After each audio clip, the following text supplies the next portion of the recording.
Vou contar a história de como sobrevivi a uma traição que mudou minha vida. Me chamo Valquíria Souza Almeida, tenho 65 anos, mas tudo começou quando eu tinha 20.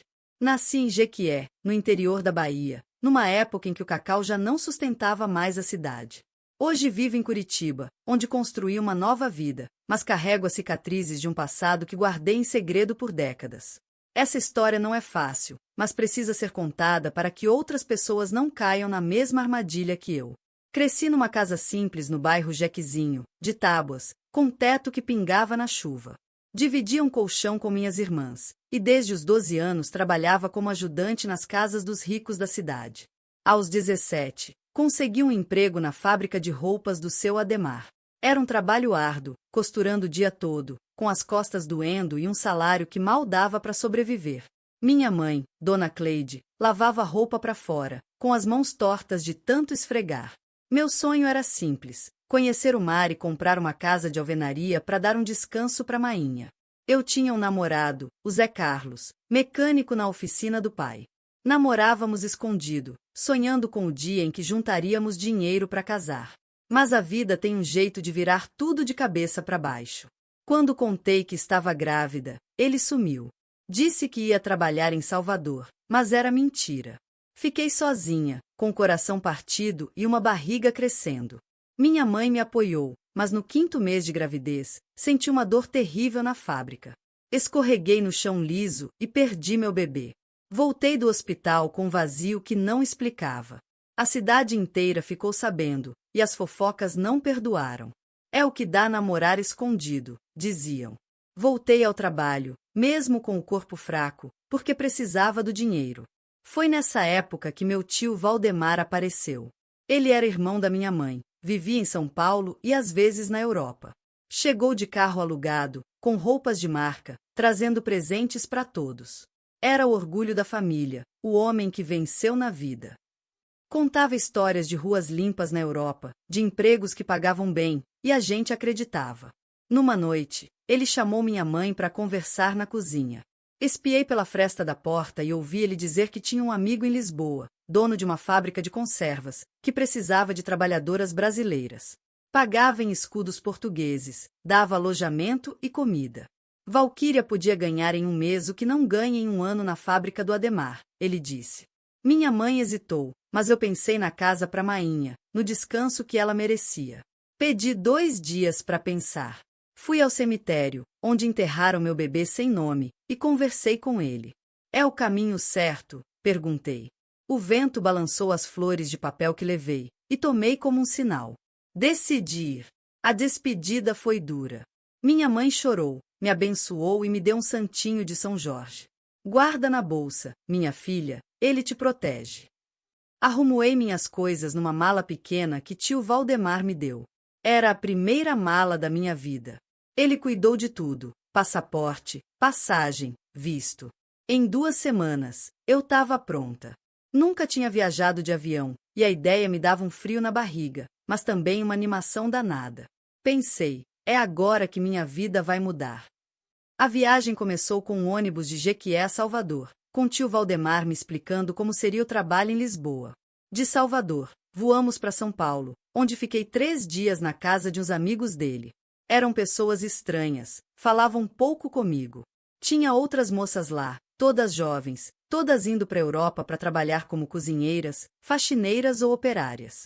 A gente se olhava, meio desconfiada, mas acreditava na promessa de uma vida melhor.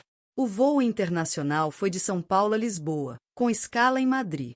O avião era enorme, com comissárias falando línguas que eu não entendia. Me senti importante, como se estivesse numa novela. Tio Valdemar me contou mais sobre a fábrica. Fica num bairro bonito, perto do rio. Você vai embalar conservas de sardinha, usar uniforme limpo, morar num alojamento com outras brasileiras. Parecia perfeito. Chegamos em Lisboa num fim de tarde. No aeroporto, tio Valdemar mudou de repente. Ficou sério, apressado. Me apresentou a um homem português, o senhor Afonso, que não sorriu. Eles falaram rápido em português, e tio Valdemar disse: Valquíria, o Afonso vai te levar para o alojamento. Surgiu um imprevisto, e não posso ir contigo. Fiquei confusa. Mas, Tio, o senhor não ia me levar até a fábrica? Ele desconversou, me deu um abraço rápido e sumiu com minha mala na multidão. Fui com Afonso, sem escolha. Entramos num carro velho e rodamos por mais de 2 horas. Pensei que íamos para Lisboa, mas a paisagem virou estradas de terra, com poucas casas. Chegamos numa cidadezinha que depois soube ser no interior de Portugal. Afonso parou num galpão cinza, com janelas pequenas e grades. Uma mulher de uns 50 anos, Dona Margarida, abriu a porta.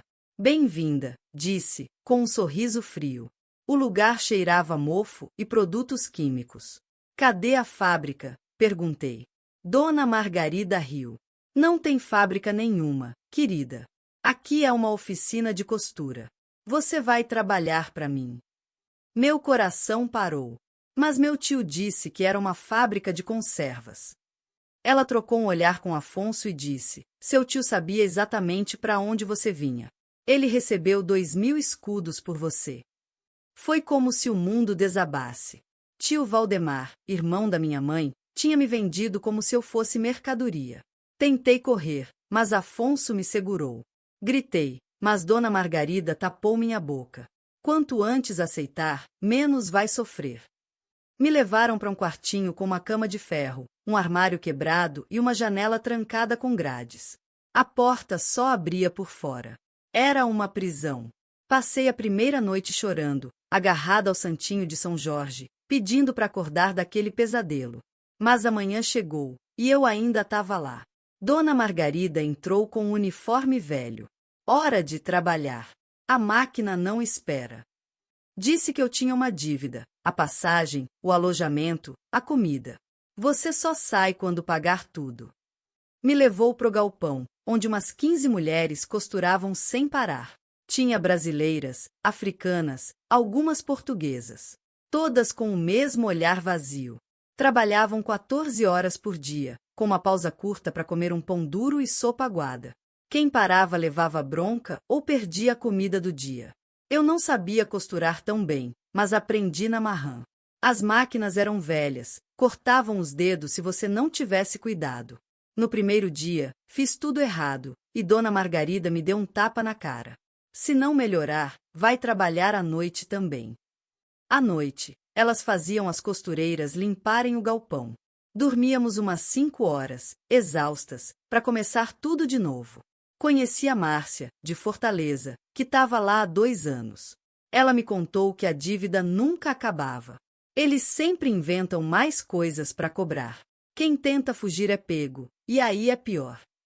Tinha a história da Joana, que tentou escapar e foi trazida de volta. Bateram nela na frente de todas, para servir de exemplo. Outras meninas simplesmente sumiam, e ninguém sabia para onde. Os dias viraram um borrão de máquinas, gritos e cansaço. Eu costurava até os olhos arderem, com fome, com medo. Aprendi a não olhar nos olhos de Dona Margarida ou dos capangas que vigiavam o galpão. Tinha 2, o Afonso e o Zé Manel, que andavam com cacetetes. Quem falava demais ou trabalhava devagar levava um aviso nas costas. Eu tentava me lembrar da Valquíria de Jequié, que ria com as irmãs e sonhava com o mar, mas aquela menina estava morrendo dentro de mim. A Márcia virou minha única amiga. À noite, no quartinho onde dormíamos juntas, ela sussurrava histórias da filha que deixou no Ceará. É por ela que aguento, dizia. Eu contava do meu bebê que perdi, da minha mãe, e a gente chorava baixinho para ninguém ouvir. Márcia me ensinou a esconder um pedaço de pão na roupa para quando a fome apertasse. Também me mostrou como fingir que estava trabalhando quando o cansaço vencia, para não apanhar. Tentei fugir uma vez, no primeiro mês. Era uma noite sem lua, e o Zé Manel estava dormindo na guarita. Corri pro quintal dos fundos, mas a cerca era alta, e eu não tinha forças para pular. Um cachorro latiu, e Afonso me pegou. Levei um soco no estômago e fiquei 2 dias sem comer, trancada no quartinho.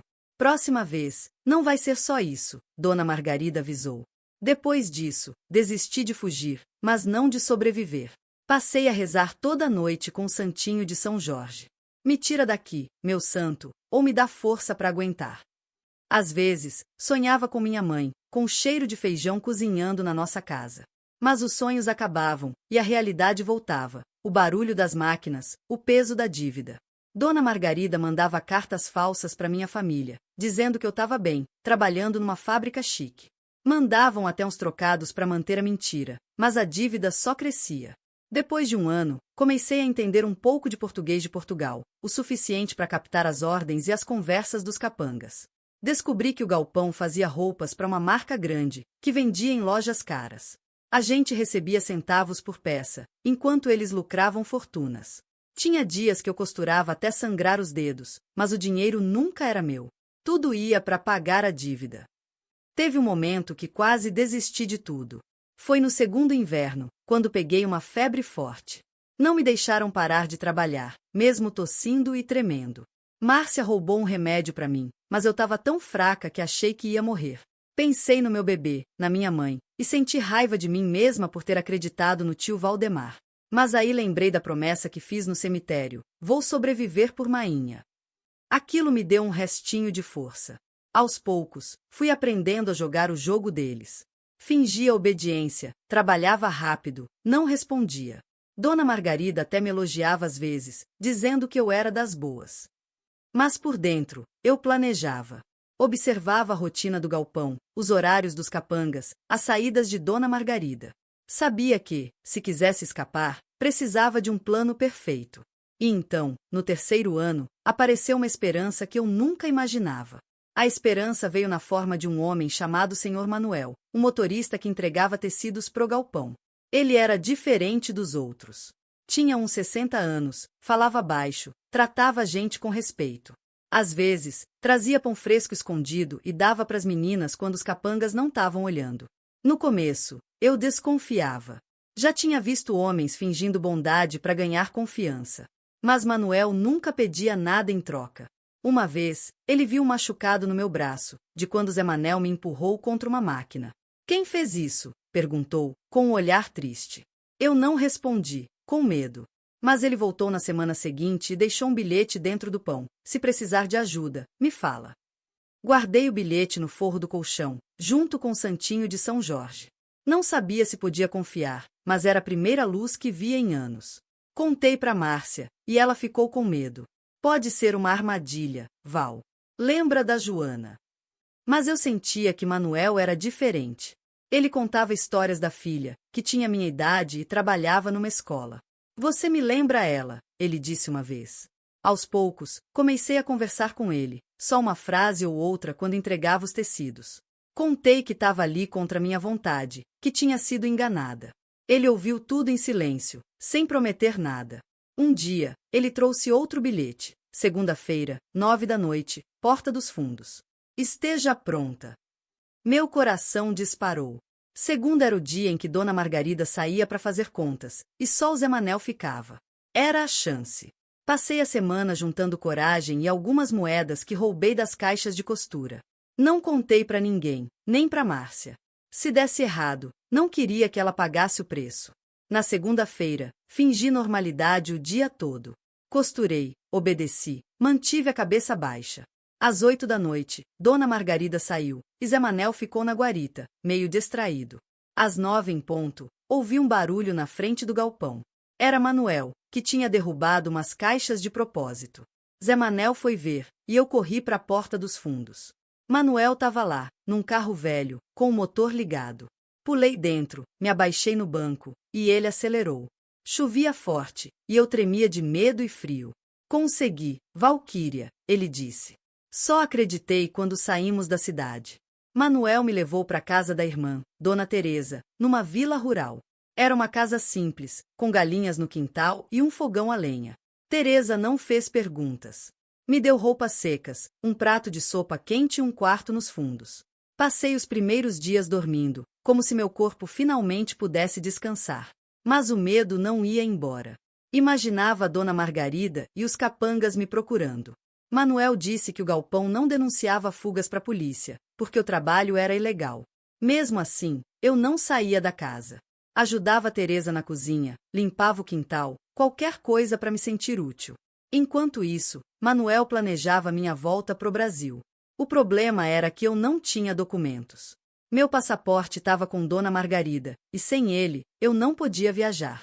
Fiquei 4 meses escondida na casa de Dona Teresa. Era um tempo de cura, mas também de angústia. Sonhava com minha mãe, com Jequié, mas acordava com medo de ser pega. Teresa me tratava como filha, contava histórias do marido que morreu na pesca. Você é forte, Valquíria. Vai voltar para sua terra, ela dizia. Eu queria acreditar, mas sem documentos, parecia impossível. Manuel aparecia de vez em quando, sempre com cuidado para não ser seguido. Trazia comida, notícias e ideias. Disse que tentar a embaixada brasileira era arriscado, porque eu podia ser deportada e cair nas mãos de outros esquemas. A melhor chance era sair de navio, como passageira clandestina. Ele conhecia um amigo, o capitão Rui, que trabalhava num cargueiro que ia pro Uruguai. De lá, eu podia cruzar pro Brasil por terra. O plano era perigoso, mas era tudo que eu tinha. Comecei a trabalhar como faxineira para as vizinhas de Teresa, em segredo, para juntar dinheiro. Guardava cada moeda numa lata de leite em pó. As senhoras gostavam do meu capricho, e eu trabalhava dobrado, lembrando das máquinas do galpão. Cada centavo me aproximava de casa. Em maio, Manuel confirmou, o navio saía em 3 semanas. O capitão Rui topou me levar como ajudante de cozinha, sem registro. Eu teria que trabalhar duro e me esconder na inspeção. A despedida de Teresa foi de cortar o coração. Ela me deu um terço de madeira e disse: "Rezo por você todo dia, menina." Abracei ela como se fosse minha mãe. Manuel me levou pro porto de Lisboa numa madrugada fria. Entrei no navio escondida num caixote de frutas. O quartinho onde fiquei era minúsculo, mas pela primeira vez em anos, eu podia trancar a porta. Trabalhei na cozinha do navio, lavando panelas, cortando legumes, sempre de cabeça baixa. A viagem durou 25 dias. Quando chegamos a Montevidéu, o capitão me ajudou a desembarcar sem passar pela imigração. Me deu o endereço de uma pensão barata e o contato de um homem que fazia travessias ilegais. Fiquei uma semana em Montevidéu, num quarto úmido, com medo de tudo. Encontrei o coiote, um tal de Juan, que cobrou quase todo o meu dinheiro para me levar até a fronteira com o Brasil. Viajamos de ônibus até uma cidadezinha e depois caminhamos à noite por trilhas no mato. Tinha outros no grupo, todos fugindo de algo. Quando o sol nasceu, Juan apontou: Brasil. Pisei na terra do Rio Grande do Sul em 1986, quase 4 anos depois de sair de Jequié. Estar no Brasil era um alívio, mas não podia voltar para Jequié. A vergonha era grande. Como contar para minha mãe que fui enganada, que trabalhei como escrava? E se tio Valdemar soubesse que voltei? Decidi recomeçar onde ninguém me conhecesse. Ouvi falar que Curitiba era uma cidade boa para trabalhar, então peguei um ônibus para lá. Cheguei com a roupa do corpo, a certidão de nascimento costurada na saia e umas moedas no bolso. Fiquei numa pensão barata e comecei a procurar emprego. Sem documentos, era difícil. Até que achei um restaurante pequeno, do seu Orlando, um italiano que não fazia muitas perguntas. Disse que tinha perdido tudo num assalto, uma meia-verdade. Comecei como ajudante de cozinha, lavando pratos até meia-noite. Orlando viu meu esforço e me promoveu a cozinheira. A cozinha virou meu refúgio, onde eu podia esquecer as máquinas de costura e o galpão. Com o primeiro salário, aluguei um quartinho melhor. Com o segundo, comecei a tirar novos documentos. Orlando me ajudou, dizendo que me conhecia há anos. Menti que um incêndio destruiu tudo. Naquela época, era mais fácil. Em meses, tinha RG e CPF novos. Mandei uma carta para minha mãe, usando o endereço do restaurante. Disse que o trabalho em Portugal não deu certo, que estava bem em Curitiba, mas não podia voltar por enquanto. Ela respondeu feliz por me saber viva, sem perguntar muito. Aos poucos, construí uma vida. Virei cozinheira-chefe do restaurante, que cresceu. Aluguei um apartamento simples. Fiz amigas, mas mantinha distância. Não confiava em ninguém. Conheci o Roberto, um cliente do restaurante, funcionário da prefeitura. Ele era viúvo, 15 anos mais velho, e me conquistou com paciência. Nunca contei meu passado, só que tive uma experiência ruim em Portugal. Ele respeitou. Casamos em 1992, no civil, num dia simples. Minha mãe estava doente e não veio, mas minha irmã caçula apareceu. Viver com Roberto era seguro. Ele tinha um apartamento no Água Verde, e pela primeira vez, senti que tinha um lar. Mas os pesadelos vinham quase toda noite. Acordava gritando, vendo o galpão, os capangas. Roberto me abraçava, mas não perguntava. Acho que imaginava um trauma, mas não a verdade. Eu vivia com medo de encontrar tio Valdemar ou alguém do passado. Em 1996, minha irmã ligou. Nossa mãe estava com câncer, não duraria muito. Implorou que eu fosse a Jequié. Perguntei se tio Valdemar estava lá, e ela disse que sim, cuidando da irmã doente. O medo me paralisou. Não fui. Minha mãe morreu sem minha despedida, e a culpa me engoliu. Roberto não entendeu, e brigamos feio. Quase contei tudo, mas as palavras travaram. Como explicar que o homem cuidando dela era quem me vendeu? Entrei numa depressão. Roberto tentou ajudar, sugeriu médicos, terapia, mas eu me fechava. Não podia contar a verdade. Nossa relação sofreu, mas resistiu. Os anos passaram. Roberto se aposentou, eu parei de trabalhar no restaurante por causa das dores nas pernas. Viajamos, conheci o mar, mas a sombra do passado nunca sumiu. Roberto morreu em 2015, de infarto. Fiquei sozinha, aos 55, com os pesadelos voltando fortes. Então, em 2016, minha irmã ligou em pânico. Minha sobrinha, Clara, tinha recebido uma proposta de tio Valdemar para trabalhar em Lisboa, numa fábrica de doces. Era a mesma história, salário alto, tudo pago. Meu sangue gelou. Ele continuava no esquema, agora mirando minha sobrinha. Decidi que não podia ficar calada. Era hora de voltar a Jequié, enfrentar o passado e proteger Clara. Peguei um ônibus para Bahia, com o coração na mão, mas com uma força que não sentia desde a fuga. Não sabia como ia confrontar tio Valdemar, mas sabia que não podia deixar outra menina sofrer. Antes de chegar, passei por São Paulo, na rodoviária do Tietê. Lá, ouvi alguém chamar Valquíria. Era Márcia, a amiga do galpão. Nos abraçamos, chorando. Ela contou que saiu do galpão após pagar a dívida, voltou pro Brasil, casou, teve filhos. Mas os olhos dela tinham o mesmo vazio que os meus. Márcia disse que tio Valdemar continuava no esquema, agora com uma rede maior, mandando meninas para Portugal e Espanha. É uma máfia, Val. Tem contatos na polícia, nos aeroportos. Ela me deu um gravador digital. Uso para gravar tudo, trauma meu. Mas você vai precisar mais. Cheguei em Jequié dias depois. A cidade estava diferente, com shopping e prédios, mas o cheiro de terra quente era o mesmo. Fiquei num hotel simples, planejando o próximo passo. Não podia aparecer na casa da minha irmã, Carminha, como Valquíria. Tinha mudado muito, cabelo grisalho, rugas, corpo mais cheio. E tio Valdemar podia estar lá. Resolvi me disfarçar. Pintei o cabelo de preto, cortei curto, comprei óculos de armação barata e roupa simples, como de uma empregada. Bati na porta de Carminha dizendo que era Francisca, procurando trabalho de doméstica. Ela estava precisando e me contratou na hora. Trabalhar na casa da minha irmã, sendo tratada como estranha, era doloroso. Carminha não me reconheceu. Clara, minha sobrinha, era uma moça alegre, de 22 anos, que trabalhava numa loja e sonhava em viajar. Uma noite, ela me contou, animada: Francisca, meu tio Valdemar me ofereceu um emprego em Lisboa, numa fábrica de doces. Vou ganhar em euro. Era a mesma armadilha. Perguntei se o tio era confiável, e ela defendeu: é da família, já ajudou várias meninas. Fiquei de olho em Valdemar. Ele vinha quase todo dia, trazendo presentes para Clara, roupas, perfumes, um celular. Estava comprando a confiança dela. Eu ligava o gravador no bolso do avental quando ele aparecia. Uma vez, gravei ele falando dos preparativos. Tudo rápido, Clara, eu cuido dos documentos. Mas precisava de mais, de uma prova clara do esquema. Nas folgas, fui a um bar onde jornalistas se reuniam. Conversei com o Beto, repórter investigativo. Contei que suspeitava de um esquema de tráfico de pessoas, sem dizer que era minha história. Ele ficou interessado. Se tiver provas, posso levar para a Polícia Federal. Com a ajuda dele, bolei um plano. Fingir que queria recrutar meninas para Lisboa, para fazer Valdemar contar tudo. A chance veio num domingo, quando Carminha viajou. Passei na casa com a desculpa de buscar um pano. Valdemar e Clara estavam na sala, falando da viagem. Interrompi. Seu Valdemar, ouvi sobre o emprego de Clara. Tenho sobrinhas que sonham com isso. Ele dispensou Clara e mudou o tom. Francisca, o papo de fábrica é fachada. As meninas vão para oficinas de costura.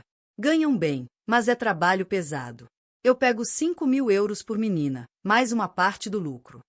Gravei tudo, como enganavam as meninas, como falsificavam documentos, como tinham contatos na imigração. Ele achava que eu era cúmplice.